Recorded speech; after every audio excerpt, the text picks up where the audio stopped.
إن الحمد لله نحمده ونستعينه ونؤمن به ونتوكل عليه ونعوذ بالله من شرور أنفسنا ومن سيئات أعمالنا من يهده الله فلا مضل له ومن يضلل فلا هادي له وأشهد أن لا إله إلا الله وحده لا شريك له وأشهد أن محمدا عبده ورسوله أرسله بالهدى ودين الحق ليظهره على الدين كله ولو كره المشركون اللهم صل على محمد وعلى آل محمد كما صليت على إبراهيم وعلى آل إبراهيم إنك حميد مجيد وبارك على محمد وعلى آل محمد كما باركت على إبراهيم وعلى آل إبراهيم إنك حميد مجيد أما بعد فإن خير الحديث كتاب الله وخير الهدي هدي محمد صلى الله عليه وسلم وشر الأمور محدثاتها وكل محدثة بدعة وكل بدعة ضلالة وكل ضلالة في النار يا أيها الذين آمنوا اتقوا الله حق تقاته ولا تموتن إلا وأنتم مسلمون يا أيها الذين آمنوا اتقوا الله وقولوا قولا سديدا يصلح لكم أعمالكم ويغفر لكم ذنوبكم ومن يطع الله ورسوله فقد فاز فوزا عظيما أعوذ بالله السميع العليم من الشيطان الرجيم لا ينهاكم الله عن الذين لم يقاتلوكم في الدين ولم يخرجوكم من دياركم أن تبروهم وتقسطوا إليهم إن الله يحب المقسطين. ഏറെ ആദരണീയരായ വിശ്വാസിനികളെ, ജീവിതത്തിൻ്റെ എല്ലാ മേഖലകളിലും അള്ളാഹുവിനെ ഭയപ്പെട്ട് തഖ്വയോടുകൂടി ജീവിക്കണമെന്ന് ഉണർത്തുന്നു, വസിയത്ത് ചെയ്യുന്നു. സ്വിറ്റ്സർലാൻഡ് ഓഫ് ഇന്ത്യ എന്നറിയപ്പെടുന്ന കശ്മീരിലെ പഹൽഗാം എന്ന പ്രദേശത്ത് തങ്ങളുടെ ജീവിതത്തിൻ്റെ ഭാരങ്ങൾ ഇറക്കി വെക്കുവാൻ വേണ്ടി ചെന്നെത്തിയ സഞ്ചാരികളായ യാത്രക്കാരായ ആളുകളെ വളരെ ക്രൂരമായി ചില ഭീകരർ കൊന്നുതള്ളിയ വാർത്ത ലോകമെമ്പാടും വളരെ ചർച്ചകൾക്ക് വിധേയമായിക്കൊണ്ടിരിക്കുന്ന ഒരു സാഹചര്യത്തിലാണ് നമ്മൾ ഉള്ളത്. ദ റെസിസ്റ്റ് ഫ്രണ്ട്, TRF എന്നറിയപ്പെടുന്ന, ചുരുക്കപ്പേരിൽ അറിയപ്പെടുന്ന ഈ ഒരു സംഘം ഇതിൻ്റെ ഉത്തരവാദിത്തം ഏറ്റെടുക്കുകയും അതുപോലെ തന്നെ ആ വിഷയത്തിൽ പാകിസ്ഥാനുള്ള ബന്ധത്തെക്കുറിച്ച് ഒക്കെ അങ്ങനെയൊക്കെയുള്ള ചർച്ചകളും അന്വേഷണങ്ങളും ഒക്കെ മുന്നോട്ട് പോയിക്കൊണ്ടിരിക്കുന്ന ഒരു സമയമാണ്. ഏതായിരുന്നാലും അതൊക്കെ അന്വേഷണങ്ങൾ, അതിൻ്റെ പിന്നിൽ നടക്കേണ്ടുന്ന കാര്യങ്ങളാണ്. ഈ വിഷയങ്ങളെല്ലാം വാർത്തകളിൽ നിന്ന് അറിയുന്ന അറിവ് മാത്രമാണ് നമുക്കുള്ളത്. അവിടെ ടൂറിസ്റ്റുകൾക്കും നാട്ടുകാർക്കും നേരെ വെടിയുതിർത്തു. പല പ്രദേശങ്ങളിൽ നിന്നുള്ള ആളുകൾ അവിടെ കൊല ചെയ്യപ്പെട്ടു. കേരളത്തിൽ നിന്ന് പോലുമുള്ള ആളുകൾ അവിടെ മരണപ്പെട്ടു വന്ന വാർത്തകളെല്ലാം നമ്മൾ അറിഞ്ഞു. ഇവിടെ വളരെ ഗൗരവമായും നമ്മൾ കാണേണ്ടുന്ന ഒരു വിഷയം, ആ ഭീകരർ അവിടെയുണ്ടായിരുന്ന ആളുകളുടെ മതം ചികഞ്ഞുവെന്നും അവർ മുസ്ലിമല്ല എന്ന് ഉറപ്പുവരുത്തിയതിനു ശേഷം നരനായാട്ടു നടത്തിയെന്നുമെല്ലാം നമ്മൾ വാർത്തകളിൽ നിന്ന് കേൾക്കുന്നു. ഇവിടെ വളരെ ഗൗരവത്തോടു കൂടി നമ്മൾ മനസ്സിലാക്കേണ്ടുന്ന കാര്യം, വാർത്ത സത്യമാകട്ടെ സത്യമല്ലാതിരിക്കട്ടെ, ഇവിടെ ഈ ഒരു വാർത്തയെ മുൻനിർത്തിക്കൊണ്ട് നവമാധ്യമങ്ങളിലും ചില വലതുപക്ഷ മീഡിയകളിലുമെല്ലാം ഇതിനെ ആഘോഷമാക്കുകയും ഇസ്ലാം ഭീതിയും വെറുപ്പുമെല്ലാം ജനങ്ങൾക്കിടയിൽ ഉൽപ്പാദിപ്പിക്കുവാൻ വേണ്ടിയുള്ള ശ്രമങ്ങൾ നടത്തുകയും ഇതിനെ ഒരു അവസരമായി ഉപയോഗിക്കുകയുമെല്ലാം ചെയ്യുന്ന ഒരു സന്ദർഭമാണ്. ഇതോടൊപ്പം തന്നെ നമ്മൾ ചേർത്ത് വായിക്കേണ്ടുന്ന വേറെ ഒരു കാര്യം കൂടിയുണ്ട്.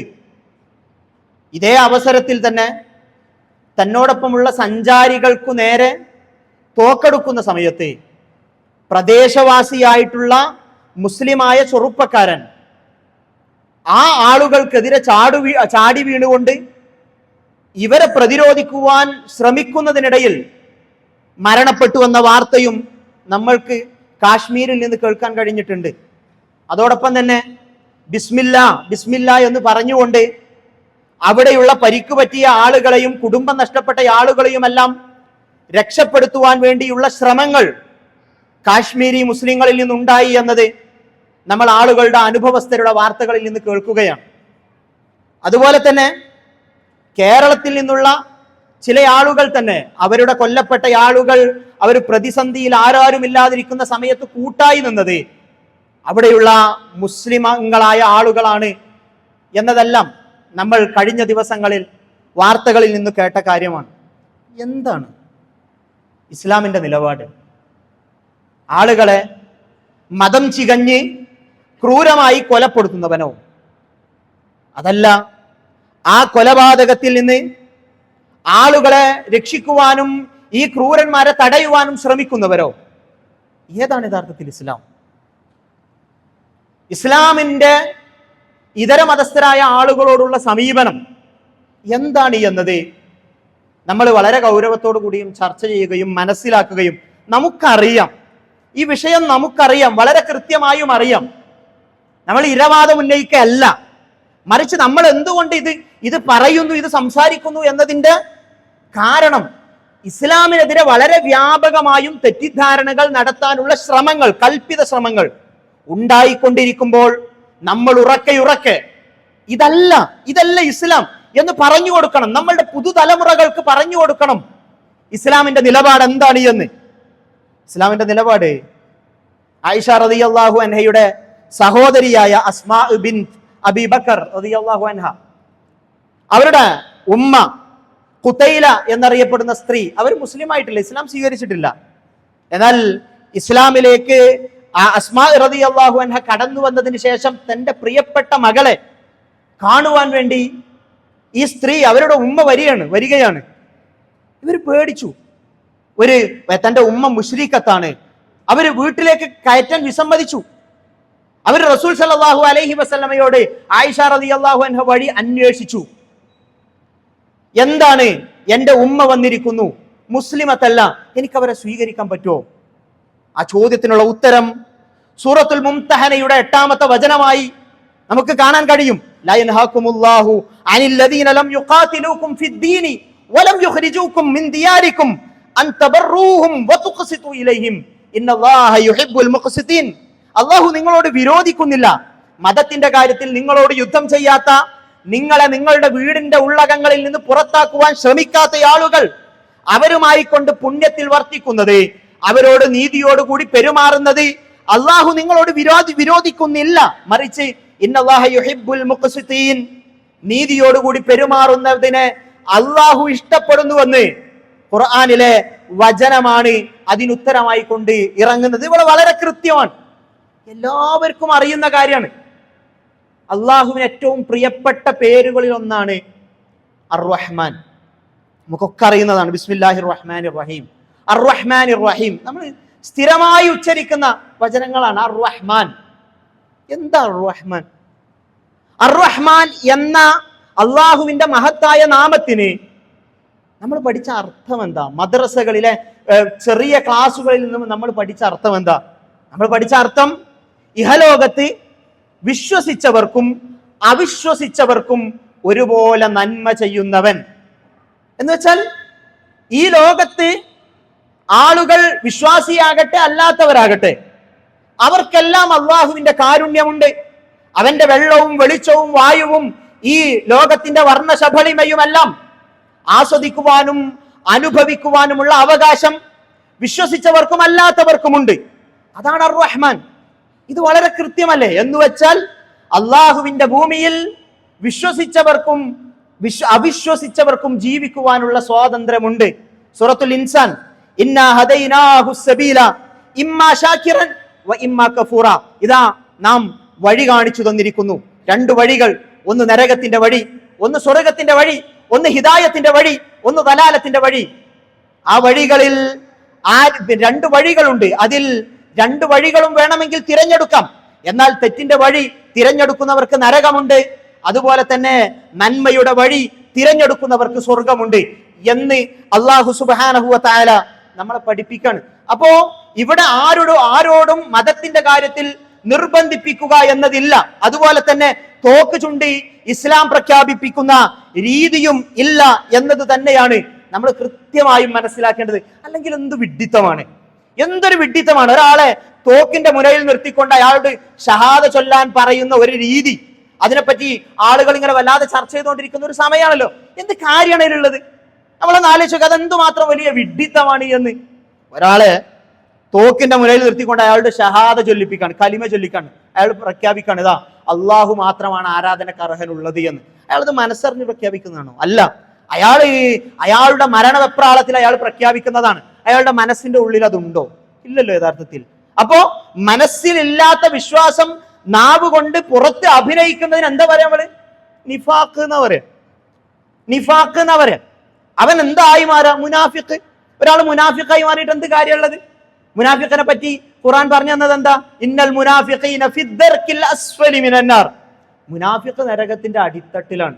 ഇപ്പൊ ഇങ്ങനെ ഒരു കാര്യം കൊണ്ട് വല്ല കാര്യമുണ്ടോ? ഒരാള് ഇങ്ങനെ നിർബന്ധിപ്പിച്ചാൽ അയാൾ മാറാൻ പോകുന്നത് നിഫാഖിലേക്കാണ്. അതുകൊണ്ട് എന്തു കാര്യമാണുള്ളത്? നിർബന്ധിപ്പിച്ചുകൊണ്ട് ഇസ്ലാമിലേക്ക് കൊണ്ടുവരിക എന്ന ഒരു രീതി, അത് ഇസ്ലാമിൻ്റെതല്ല, അത് റസൂൽ സല്ലല്ലാഹു അലൈഹി വസല്ലമ പഠിപ്പിച്ചു തന്നതല്ല, അല്ലാഹു സുബ്ഹാനഹു വ തആല പറഞ്ഞു തന്നതല്ല.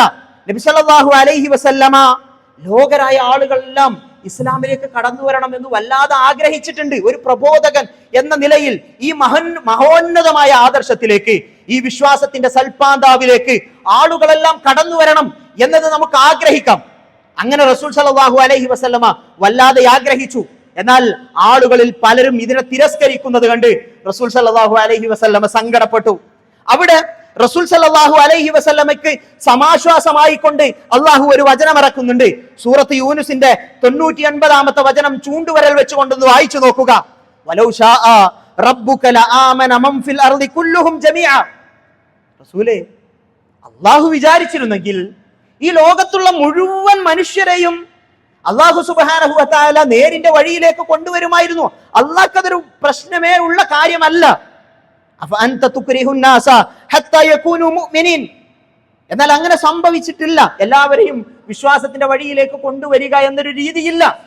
റസൂലേ, എങ്കിൽ താങ്കൾ അവരെ വിശ്വാസത്തിന്റെ കാര്യത്തിൽ നിർബന്ധിപ്പിക്കുകയാണോ? റസൂൽ സല്ലല്ലാഹു അലൈഹി വസല്ലമ നിർബന്ധിപ്പിച്ചിട്ടില്ല. പക്ഷെ റസൂൽ സല്ലല്ലാഹു അലൈഹി വസല്ലമ അവരെല്ലാവരും വിശ്വാസത്തിലേക്ക് കടന്നു വരണം എന്ന് അതിയായി ആഗ്രഹിക്കുകയും അവർ വരാത്തതിൽ റസൂൽ സല്ലല്ലാഹു അലൈഹി വസല്ലമ നിരാശപ്പെടുകയും ചെയ്ത സന്ദർഭത്തിൽ അള്ളാഹു ഇറക്കിയ വചനമാണ്. നമുക്കൊക്കെ അറിയുന്ന ഖുർആനിലൊരു വചനമുണ്ട്, ലാ ഇക്രാഹ ഫിദ്ദീൻ, മതത്തിൽ നിർബന്ധം ചെലുത്തലില്ല. ഇതെപ്പോഴാണ് ഇറങ്ങുന്നത്?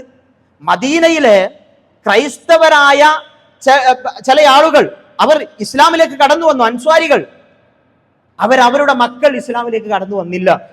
അവർ റസൂൽ സല്ലല്ലാഹു അലൈഹി വസല്ലമയുടെ അടുക്കലേക്ക് വന്നിട്ട് ചോദിച്ചു, റസൂലേ, ഞങ്ങൾ അവരോട് നിർബന്ധിപ്പിച്ചുകൊണ്ട് ഞങ്ങൾ അവരെ മതത്തിലേക്ക് കൊണ്ടുവരട്ടെ, ഞങ്ങളെ മക്കളല്ലേ റസൂലേ, അവർ സ്വർഗത്തിൽ പോകുന്നത് ഞങ്ങൾക്ക് കാണണ്ടേ, അവർ ഈ വലാലത്തിന്റെ വഴിയിൽ പോകുന്നത് എങ്ങനെ ഞങ്ങൾക്ക് സഹിക്കും എന്ന് പറഞ്ഞ സന്ദർഭത്തിലാണ് ലാ ഇക്രാഹ ഫിദ്ദീൻ, മതത്തിൽ നിർബന്ധം ചെലുത്തലില്ല എന്ന പ്രഖ്യാപനം അല്ലാഹു സുബ്ഹാനഹു വ തആല പഠിപ്പിക്കുന്നത്.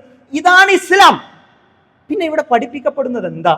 ഇവിടെ ആളുകൾ കൊണ്ടു നടക്കുന്ന ഈ തെറ്റായ ആശയങ്ങൾ എവിടുന്ന് വരുന്നു? ഓറിയന്റലിസ്റ്റുകളായ ആളുകൾ പടച്ചുവിട്ട കളവ്, ഇസ്ലാമിന്റെ പേരിൽ അവരുടെ സാഹിത്യ രചനകളിലൂടെ അവർ പടച്ചുവിട്ട കളവ്. ആ കളവ് നമ്മളുടെ ആളുകൾക്കിടയിൽ അവരത് പലരും അങ്ങനെയുള്ള ഇന്റർനെറ്റിന്റെ ഒക്കെ ഏതും പഠിക്കാനും വായിക്കാനും കഴിയുന്ന സമയമാണല്ലോ. ഇസ്ലാം വിരുദ്ധരായ ആളുകൾ ഇങ്ങനെയുള്ള ആശയങ്ങൾ ആളുകൾക്കിടയിൽ പ്രചരിപ്പിക്കുന്നു എന്നതാണ് നമ്മൾ മനസ്സിലാക്കേണ്ടത്.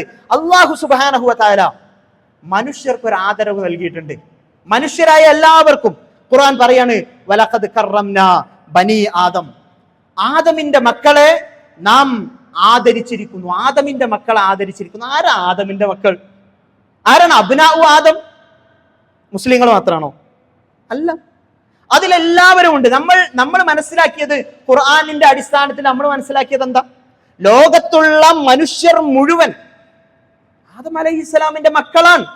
ഹവ്വ റളിയല്ലാഹു അൻഹയുടെയും ആദം അലൈഹിസ്സലാമിന്റെയും മക്കളാണ്. ഖുർആൻ പറയാണ്, വലഖദ് കറംനാ ബനി ആദം, ആദമിന്റെ മക്കളെ നാം ആദരിച്ചിരിക്കുന്നു. യാ അയ്യുഹന്നാസ് ഇന്നാ ഖലഖനാകും മിൻ ദക്കരിൻ വ ഉൻസ, മാനവകുലമേ, നിങ്ങളെ മുഴുവൻ സൃഷ്ടിച്ചിരിക്കുന്നത് ഒരു ഉമ്മയിൽ നിന്നും ഒരു ഉപ്പയിൽ നിന്നുമാണ്, ഒരാണിൽ നിന്നും ഒരു പെണ്ണിൽ നിന്നുമാണ് എന്ന് അല്ലാഹു സുബ്ഹാനഹു വ തആല നമ്മളോട് പറയാണ്. മനുഷ്യനൊരു കറാമത്തുണ്ട്, മനുഷ്യനൊരു ആദരവുണ്ട്. അന്യായമായി അവന്റെ രക്തം ചിന്താൻ പറ്റൂല, അവനെ ഉപദ്രവിക്കാൻ പറ്റൂല, അവനോട് അക്രമം കാണിക്കാൻ പറ്റൂല. അവൻ ഏതു മതക്കാരനായാലും ഏതു ജാതിക്കാരനായാലും അവനെ അന്യായമായി ഉപദ്രവിക്കുക എന്നുള്ളത് ഒരു വിശ്വാസിക്ക് പാടുള്ളതല്ല. ഖുർആൻ വളരെ ശക്തമായും പ്രഖ്യാപിക്കുകയാണ്. നമ്മൾ കശ്മീരിൽ കണ്ട രണ്ട് നിലപാട്, ഒന്ന് തോക്കുധാരികളായി വന്നുകൊണ്ട് ആളുകളെ വെടിവെച്ച് വീഴ്ത്തിയവരായിട്ടുള്ള ആളുകൾ, അവരെ സംരക്ഷിക്കുവാൻ വേണ്ടി നിലപാടെടുത്ത ധീരമായി പോരാടിയ ചില ആളുകൾ, രണ്ടുപേരും ഇസ്ലാമിന്റെ പക്ഷത്ത് നിൽക്കുന്നവരാണ് എന്ന് അവകാശപ്പെടുന്നു. അവിടെ ഖുർആൻ സൂറത്തുൽ മാഇദയിലെ 32-ാമത്തെ വചനം നമ്മളോട് പറയുന്നു, മൻ ഖതല നഫ്സൻ ബിഗൈരി നഫ്സിൻ ഔ ഫസാദിൻ ഫിൽ അർളി ഫകഅന്നമാ ഖതല അന്നാസ ജമീഅ, ഒരാളെ കൊന്നതിന് പകരമായി കൊണ്ടല്ലാതെ, ഭൂമിയിൽ കുഴപ്പങ്ങളും പ്രശ്നങ്ങളും സൃഷ്ടിച്ചതിന്റെ കാര്യത്തിനായി കൊണ്ടല്ലാതെ, ഒരാളെ അന്യായമായി കൊണ്ട് ആരെങ്കിലും കൊന്നാൽ അവർ ലോകത്തുള്ള മുഴുവൻ മനുഷ്യരെയും കൊന്നതിന് തുല്യമാണ്. ലോകത്തുള്ള ഒരാൾക്ക് ജീവൻ നൽകാൻ ഒരാൾ ശ്രമിച്ചാൽ, ജീവൻ നൽകിയാൽ അവന് ലോകത്തുള്ള മുഴുവൻ മനുഷ്യർക്കും ജീവൻ നൽകിയതിന് തുല്യമാണ് എന്ന് ഖുർആൻ വളരെ കൃത്യമായി നമ്മളോട് പറയാണ്. അന്യായമായി ഒരു മനുഷ്യന്റെ രക്തം ചിന്തുക എന്നുള്ളത് ഒരു വിശ്വാസിക്ക് പാടില്ല എന്നതു തന്നെയാണ് അല്ലാഹു സുബ്ഹാനഹു വ തആലയും റസൂൽ സല്ലല്ലാഹു അലൈഹി വസല്ലമയും നമ്മളോട് പഠിപ്പിച്ചു തരുന്നത്. നീതിക്ക് വേണ്ടി നിലകൊള്ളാൻ എത്രത്തോളം എന്ന് ചോദിച്ചാൽ, ഒരു വിശ്വാസി ഒരു ഭാഗത്ത്, ഒരു വിശ്വാസി അല്ലാത്ത ഒരാൾ എതിർപക്ഷത്ത്, നമ്മൾ ആരുടെ പക്ഷത്ത് നിൽക്കണം? ഒരു പ്രശ്നം വരാൻ, വിശ്വാസി ഒരു ഭാഗത്ത് ഒരു വിശ്വാസി, ഒരു ഭാഗത്ത് ഒരു വിശ്വാസി അല്ലാത്ത, മുസ്ലിം അല്ലാത്ത ഒരാൾ, നമ്മൾ എവിടെ നിൽക്കണം? ആരുടെ ഭാഗത്ത് നിൽക്കണം? നമ്മൾ നീതിയുടെ ഭാഗത്ത് നിൽക്കണം. നമ്മൾ നീതിയുടെ ഭാഗത്ത് നിൽക്കണം. റസൂൽ സല്ലല്ലാഹു അലൈഹി വസല്ലമയുടെ കാലത്തെ ഒരു മനോഹരമായ ചരിത്രം, ഒരാൾ മുസ്ലിമീങ്ങളിൽപ്പെട്ട സ്വഹാബികളിൽപ്പെട്ട ഒരു സ്വഹാബിയുടെ പടയങ്കി മോഷ്ടിച്ചു. ഇത് മോഷ്ടാവിനെ ഏകദേശം തിരിച്ചറിഞ്ഞു എന്ന് മനസ്സിലാക്കിയ സമയത്ത് ആ മോഷ്ടാവായ ഇബ്നു ഉബൈരിഖ് എന്ന് പറയുന്ന ആൾ അത് ആ പടയങ്കി കൊണ്ടുപോയി ഒരു ജൂതന്റെ വീട്ടിൽ പണയം വെച്ചു. ആ പടയങ്കി ഉള്ളത് ജൂതന്റെ വീട്ടിലാണ്. അയാളത് പണയത്തിന് കൊടുത്തതാണല്ലോ, അയാളത് വാങ്ങി വെച്ചു. ഈ ആരോപണം, ഈ മുസ്ലിമായ ഇത് മോഷ്ടിച്ച യഥാർത്ഥ മോഷ്ടാവിന് നേരെ പരാതി എത്തി. ആ സമയത്ത് പിന്നെ റസൂൽ സല്ലല്ലാഹു അലൈഹി വസല്ലം അദ്ദേഹത്തെ വിളിച്ച് അന്വേഷിച്ചു. അപ്പോ അയാൾ പറഞ്ഞു, അത് ഞാനല്ല റസൂലേ, അത് ഈ ജൂതനാണ്, യഹൂദി അയാളാണ് എടുത്തത്. റസൂൽ സല്ലല്ലാഹു അലൈഹി വസല്ലം ആളെ അയച്ചു. തൊണ്ടി മുതൽ ജൂതന്റെ വീട്ടിൽ നിന്ന് കിട്ടി. റസൂൽ സല്ലല്ലാഹു അലൈഹി വസല്ലമ അയാൾക്കെതിരെ, അയാളാണ് മോഷ്ടാവ് എന്ന വിധി പ്രഖ്യാപിച്ചു. സ്വാഭാവികം, കാരണം ഒരു സാധനം നഷ്ടപ്പെടുന്നു, അതിന്റെ ആ തൊണ്ടി മുതൽ കിട്ടുന്നത് ഈ ജൂതനായ മനുഷ്യന്റെ വീട്ടിൽ നിന്നാണ്. റസൂൽ സല്ലല്ലാഹു അലൈഹി വസല്ലമ ജൂതനെതിരെ വിധിക്കുന്നു. എന്നാൽ അയാൾ നിരപരാധിയാണ്. അയാളോട് അന്യായം സംഭവിച്ചിരിക്കുന്നു, അയാൾക്കെതിരെ അന്യായം സംഭവിച്ചിരിക്കുന്നു. ഒരു സ്റ്റേറ്റിന്റെ വിധികർത്താവ് അദ്ദേഹത്തിനെതിരെ വിധിച്ചിരിക്കുന്നു. അദ്ദേഹം നിരപരാധിയാണ്. അദ്ദേഹത്തിന് വേണ്ടി ഇടപെടുന്നത് ഖുർആനാണ്. സൂറത്തുൽ മാഇദയിലെ 100 മുതൽ ഉള്ള വചനങ്ങൾ ഇങ്ങനെ വായിച്ചു നോക്കിയാൽ അദ്ദേഹത്തിന്റെ വിഷയത്തിലുള്ള കാര്യം ഖുർആൻ പ്രഖ്യാപിക്കുന്നത് നമുക്ക് കാണാൻ കഴിയും. വമൻ യക്സിബ് ഖതീഅതൻ ഔ ഇസ്മൻ ثم يرمي به بريئا فقد احتمل بهتانا واثما مبينا. ആരെങ്കിലും ഒരു തെറ്റോ കുറ്റമോ ചെയ്യുകയും എന്നിട്ട് അത് നിരപരാധിയായ ഒരു മനുഷ്യനിലേക്ക് ആരോപിക്കുകയും ചെയ്താൽ അവൻ ഗുരുതരമായ തെറ്റും കുറ്റവും തന്നെയാണ് ചെയ്തിരിക്കുന്നത് ഇവിടെ പ്രഖ്യാപിക്കുന്നത്, ഇവിടെ നിരപരാധി എന്ന് പറയുന്നത് ജൂതനെയാണ്. ഇവിടെ അന്യായം ചെയ്തുകൊണ്ട് അത് നിരപരാധിയിൽ അവരോധിക്കുന്നവൻ എന്ന് പറയുന്നത് തുഅ്മത്ത് ബിൻ ഉബൈരിഖ് എന്ന് പറയുന്ന മുസ്ലിമാണെന്ന് അവകാശപ്പെടുന്ന ആളെ കുറിച്ചാണ്. ഇതാണ് ഇസ്ലാമിന്റെ നിലപാടായിക്കൊണ്ട് നമ്മൾ മനസ്സിലാക്കേണ്ടത്. ഇസ്ലാമിനെ തെറ്റിദ്ധരിപ്പിക്കുവാൻ വേണ്ടി, ഇസ്ലാമിനെ തെറ്റായ രീതിയിൽ പഠിപ്പിക്കുവാൻ വേണ്ടി ശ്രമിക്കുന്ന ആളുകൾ ഉണ്ടാകുന്ന സമയത്ത് നമ്മൾ ഉറക്കെ പറയണം.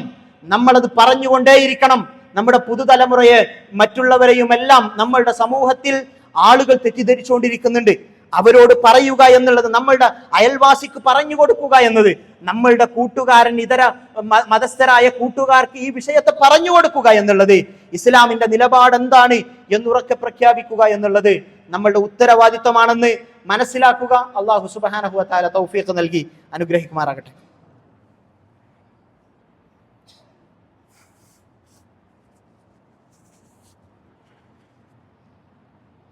അൽഹംദുലില്ലാഹി വഹ്ദ വനസറ അബ്ദ വഹസമൽ അഹ്സാബ വഹ്ദ ഉസല്ലി വഉസല്ലിമു അലാ അഫ്ദലിസ് സ്വലാത്തി വഅസ്കസ് സലാമി വഅതമ്മത് തസ്ലീം അലാ നബിയിന മുഹമ്മദിൻ സ്വല്ലല്ലാഹു അലാ ആലിഹി വഅസ്ഹാബിഹി വസല്ലമ തസ്ലീമൻ കസീറ.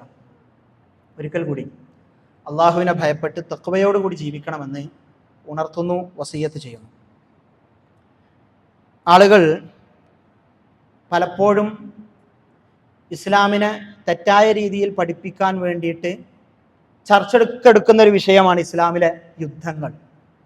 എന്തുകൊണ്ട് ഇസ്ലാമിൽ യുദ്ധങ്ങൾ ഉണ്ടായി? ബദറും ഉഹദും ഖന്തഖും ഹുനൈനും തുടങ്ങി ഒരുപാട് യുദ്ധങ്ങൾ. എന്തുകൊണ്ട് റസൂൽ സല്ലല്ലാഹു അലൈഹി വസല്ലമയുടെ നേതൃത്വത്തിൽ യുദ്ധങ്ങൾ സംഭവിച്ചു? ഇത് വളരെ ആളുകൾ ഇസ്ലാമിനെ തെറ്റായ രീതിയിൽ പഠിപ്പിക്കുവാൻ വേണ്ടി പലപ്പോഴും പറയുന്ന, തെറ്റിദ്ധരിപ്പിക്കാൻ വേണ്ടി ശ്രമിക്കുന്ന ഒരു വിഷയമാണ് ഇസ്ലാമിലെ യുദ്ധങ്ങൾ. നമ്മൾ ആലോചിച്ച് നോക്കുക, നമ്മളുടെ രാജ്യത്തിനെതിരെ, നമ്മളുടെ പ്രിയപ്പെട്ട രാജ്യത്തിനെതിരെ നമ്മളുടെ ഏതെങ്കിലും ഒരു ശത്രു ആക്രമിക്കാൻ വന്നാൽ തീർച്ചയായിട്ടും നമ്മുടെ രാജ്യം അതിനെതിരെ പ്രതിരോധിക്കേണ്ടതില്ലേ? ഇല്ലെങ്കിൽ ജനങ്ങൾ ബഹളം ഉണ്ടാക്കൂലേ? തീർച്ചയായിട്ടും അതിനെതിരെ പ്രതിരോധം ഉണ്ടാവുക എന്നുള്ളത് അത് സംഭവിക്കേണ്ടത് തന്നെയാണ്. അത് തന്നെയാണ് മദീന എന്ന രാജ്യത്തും സംഭവിച്ചത്. ഇസ്ലാമിക ഒരു രാജ്യമുണ്ടാകുന്നു, ഒരു ഇസ്ലാമിക രാജ്യമുണ്ടാകുന്നു. ആ രാജ്യത്തെ ആക്രമിക്കുവാൻ വേണ്ടി ശത്രുക്കളായ ആളുകൾ വരുന്ന സമയത്ത്, അവർ നിരന്തരമായി ഉപദ്രവങ്ങൾ ഉണ്ടാക്കിക്കൊണ്ടിരിക്കുന്ന സമയത്താണ്, ആ സമയത്താണ് അല്ലാഹു സുബ്ഹാനഹു വ തആല ഉദിന ലില്ലദീന യുഖാതിലൂന ബിഅന്നഹും ളുലിമു, അല്ലാഹു ഇതാ യുദ്ധം ചെയ്യുവാൻ അനുവദിച്ചിരിക്കുന്നു, കാരണം അവർ ആക്രമിക്കപ്പെട്ടിരിക്കുന്നു, അവരോട് ആളുകൾ അക്രമം ചെയ്തിരിക്കുന്നു എന്ന് അല്ലാഹു സുബ്ഹാനഹു വ തആല പ്രഖ്യാപിക്കുന്നത്. അപ്പോ ഈ യുദ്ധങ്ങൾ എന്നുള്ളത് സ്വാഭാവികമായും ഒരു രാജ്യത്തിനെതിരെ പ്രശ്നങ്ങളും അതുപോലെ തന്നെ ആ രാജ്യത്തെ തകർക്കുവാൻ വേണ്ടിയുള്ള ശ്രമങ്ങളും ഉണ്ടാകുമ്പോൾ അതിനെതിരെ ഒരു രാജ്യം സ്വീകരിക്കുന്ന പ്രതിരോധമായി കൊണ്ട് മാത്രമാണ് യുദ്ധങ്ങൾ എന്ന് പറഞ്ഞാൽ ആ രീതിയിലുള്ള ഒരു കാര്യമാണ് എന്നത് വളരെ കൃത്യമായും നമ്മൾ മനസ്സിലാക്കേണ്ടതുണ്ട്. അതുപോലെ തന്നെ ഇസ്ലാമിന്റെ കാരുണ്യം, റഹ്മ എന്നുള്ളത് നമ്മൾ പറഞ്ഞു. റഹ്മത്ത് ഇസ്ലാമിന്റെ, അള്ളാഹുവിന്റെ കാരുണ്യത്തിന്റെ ഒരു അംശമാണ് നമ്മൾക്ക് കിട്ടിയത്. ആ അംശത്തിൽ നിന്നാണ് നമ്മൾ ആളുകളോട് കാരുണ്യം കാണിക്കുന്നത്, മൃഗങ്ങളോട് പോലും കാരുണ്യം കാണിക്കുന്നത്. നമുക്കറിയാലോ, ഒരു നായ, ദാഹിച്ചു വലഞ്ഞ ഒരു നായ, ആ നായയെ കണ്ട് കിണറ്റിലിറങ്ങി വെള്ളമെടുത്തു കൊടുത്ത ഒരു മനുഷ്യൻ, അയാൾക്ക് സ്വർഗമുണ്ട് എന്ന് റസൂൽ സല്ലല്ലാഹു അലൈഹി വസല്ലമ പഠിപ്പിക്കുന്ന സമയത്ത് സഹാബത്ത് ചോദിക്കുന്ന ഒരു ചോദ്യമുണ്ട്, ഇന്ന ലനാ ഫിൽ ബഹായിമി അജ്റ, അല്ലാഹുവേ റസൂലേ, ഞങ്ങൾക്ക് ഈ ബഹായിമിന്റെ നാൽക്കാലികളായ അല്ലെങ്കിൽ മൃഗങ്ങളുടെ വിഷയത്തിൽ ഞങ്ങൾക്ക് പ്രതിഫലമുണ്ട് എന്നാണോ റസൂലെ താങ്കൾ പറയുന്നത് എന്ന് പറഞ്ഞപ്പോ റസൂൽ സല്ലല്ലാഹു അലൈഹി വസല്ലമ നൽകിയ ഉത്തരം, ഫീ കുല്ലി കബിദിൻ റുത്ബത്തിൻ അജ്ർ, എല്ലാ പച്ചക്കരളുള്ള ജീവികളോടും അവരോട് കാരുണ്യം കാണിക്കുന്നതിൽ അതിൽ അള്ളാഹുവിന്റെ പ്രതിഫലമുണ്ട് എന്ന് പഠിപ്പിക്കപ്പെട്ട ഒരു മതത്തിന്റെ അനുയായികളാണ് എന്നത് നമ്മൾ ഉൾക്കൊള്ളുകയും അത് ജനങ്ങൾക്ക് മുന്നിൽ പ്രഖ്യാപിക്കുകയും ചെയ്യുക, അത് ഉറക്കെ പ്രഖ്യാപിക്കുക. അവിടെയാണ് ഇസ്ലാം ഭീതി ആളുകൾ സൃഷ്ടിച്ചുകൊണ്ടിരിക്കുന്ന ഈ ഇസ്ലാം ഭീതിയെ നമ്മൾക്ക് എതിർക്കാൻ കഴിയുക എന്നത് ഗൗരവമായി മനസ്സിലാക്കുക. അല്ലാഹു സുബ്ഹാനഹു വ തആല നമ്മളുടെ നാട്ടിൽ സമാധാനത്തോടു കൂടി ഉള്ള ഒരു അന്തരീക്ഷം അല്ലാഹു സുബ്ഹാനഹു വ തആല നിലനിർത്തി തന്ന് അനുഗ്രഹിക്കുമാറാകട്ടെ. നമ്മിൽ നിന്ന് വന്നുപോയ തെറ്റുകുറ്റങ്ങൾ അള്ളാഹു സുബ്ഹാനഹു വ തആല വിട്ടുപുറത്ത് മാപ്പാക്കി തരുമാറാകട്ടെ. രോഗം കൊണ്ട് പ്രയാസപ്പെടുന്ന ആളുകൾക്ക് അള്ളാഹു സുബ്ഹാനഹു വ തആല അവരുടെ രോഗങ്ങളിൽ ശമനം പ്രദാനം ചെയ്യുമാറാകട്ടെ. അല്ലാഹുമ്മ ഗ്ഫിർ ലിൽ മുഅ്മിനീന വൽ മുഅ്മിനാത്ത് വൽ മുസ്ലിമീന വൽ മുസ്ലിമാത്ത് അൽ അഹ്യാഇ മിൻഹും വൽ അംവാത്ത് ഇന്നക മുജീബു ദഅവാതി വ ഖാദിയൽ ഹജാത്ത്. അല്ലാഹുമ്മ റബ്ബന സ്രിഫ് അന്നാ അദാബ ജഹന്നം ഇന്ന അദാബഹാ കാന ഗറാമ ഇന്നഹാ സാഅത് മുസ്തഖറൻ വ മുഖാമ. അല്ലാഹുമ്മ അഇസ്സൽ ഇസ്ലാമ വൽ മുസ്ലിമീൻ വഅദിൽ അശ്ശിർക വൽ മുശ്രിക്കീൻ. അല്ലാഹുമ്മ അഇസ്സൽ ഇസ്ലാമ വൽ മുസ്ലിമീൻ വഅദിൽ അശ്ശിർക വൽ മുശ്രിക്കീൻ. اللهم دمر أعداءنا وأعداءك وأعداء الدين. اللهم دمر أعداءنا وأعداءك وأعداء الدين. اللهم ربنا هب لنا من أزواجنا وذرياتنا قرة أعين واجعلنا للمتقين إماما. اللهم ربنا ظلمنا أنفسنا وإن لم تغفر لنا وترحمنا لنكونن من الخاسرين. اللهم احفظ بلادنا اللهم احفظ بلادنا اللهم احفظ بلادنا وأئمتنا وأمتنا وعلماءنا وأمراءنا وأولادنا وشبابنا من كل الفتن ما ظهر منها وما بطن ومن كيد الشيطان. اللهم إنا نعوذ بك من الشقاق والنفاق وسوء الأخلاق. اللهم ربنا تقبل منا إنك أنت السميع العليم وتب علينا إنك أنت التواب الرحيم. اللهم ربنا آتنا في الدنيا حسنة وفي الآخرة حسنة وقنا عذاب النار والحمد لله رب العالمين.